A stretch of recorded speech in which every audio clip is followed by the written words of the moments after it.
सध्या परिस्थिती अशी आहे की मार्च महिन्याचा हफ्ता आलेला नाही, एप्रिल महिन्याचा हफ्ता पण आलेला नाही आणि आता मे महिना सुरू झाला आहे.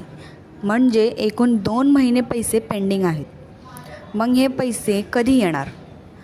तर सध्याच्या अपडेटनुसार मार्च प्लस एप्रिल असे 2 महिन्याचे पैसे म्हणजेच एकूण 3,000 रुपये एकत्र मिळण्याची शक्यता खूप जास्त आहे.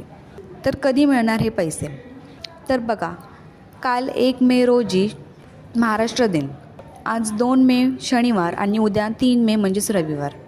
तर सर्वात जास्त शक्यता 9 मेपर्यंत आहे. खूप लोकांना वाटते की योजना बंद झाली आहे. नाही, योजना बंद झालेली नाही आणि बंद होणारही नाही. फक्त वितरणात डिले झाला आहे. सध्या अजून GR आलेला नाही, त्यामुळे पैसे अडकले आहेत.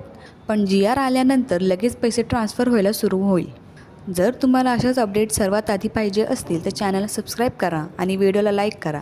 काही प्रश्न असतील तर कमेंटमध्ये नक्की विचारा. जय हिंद, जय महाराष्ट्र.